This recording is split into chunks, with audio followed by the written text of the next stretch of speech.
Mes chers amis, aujourd'hui, nous nous rassemblons pour discuter des récents événements qui ont secoué la scène politique ivoirienne et qui occupent les gros titres des journaux en ce vendredi.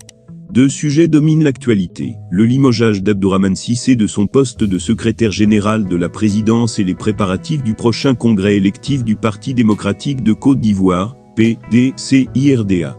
Commençons par le limogeage d'Abdourahmane Cissé, une nouvelle qui a fait la une de plusieurs journaux, dont Fraternité Matin qui annonce en première page. Abdourahmane Cissé n'est plus secrétaire général de la présidence.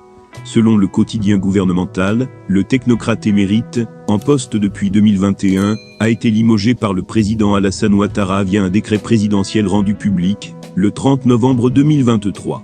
Ouattara vire Abdourahmane Cissé de la présidence, clame en manchette la sursaut. Cette décision a pris de court de nombreux observateurs, et le journal Le Nouveau Réveil, proche du PDCIRDA, s'interroge sur les raisons de ce limogeage. Qu'est-ce qui n'a pas marché ? Questionne le journal, spéculant sur les motifs qui ont pu conduire à cette annonce inattendue du départ de l'ancien ministre ivoirien du budget et du portefeuille de l'État. Mais ce n'est pas le seul sujet qui retient l'attention.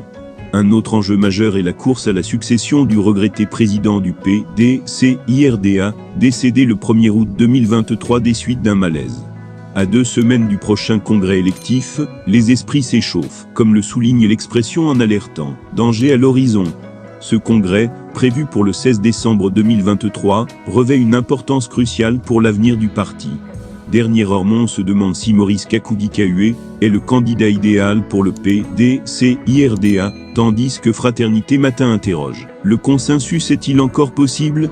Les différents protagonistes, tels que Maurice Kakoudi-Kahué, Tidjane Thiam, Noël Akossi-Banjo, Jean-Marc Yassé et Koumoué Kofi Moïse, sont attendus pour discuter de l'avenir du parti chez le président intérimaire du PDCIRDA, Philippe Kopliboni. Parallèlement à ces événements politiques, l'actualité ivoirienne comprend également les élections partielles, qui se tiendront dans 10 localités demain, samedi 2 décembre 2023. Le journal Le Patriote indique que le RHDP prépare une autre razzia. Cependant, des voix s'élèvent pour exprimer leurs inquiétudes quant à la transparence du processus électoral.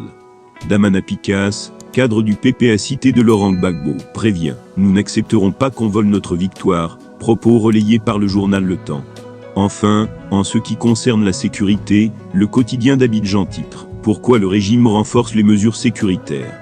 La question de la sécurité demeure préoccupante, et la nouvelle alliance pose également la question « Pourquoi Ouattara renforce la surveillance des opposants ?» Ces interrogations reflètent les inquiétudes persistantes concernant la stabilité politique du pays. En conclusion, la Côte d'Ivoire traverse une période politique tumultueuse, avec des événements majeurs tels que le limogeage d'Abdourahmane Cissé et la préparation du congrès électif du PDCIRDA. Les élections partielles et les questions de sécurité continuent également de susciter des préoccupations. Nous restons attentifs à l'évolution de la situation et aux développements futurs qui façonneront le destin de notre nation. Restons unis dans cette période cruciale de notre histoire.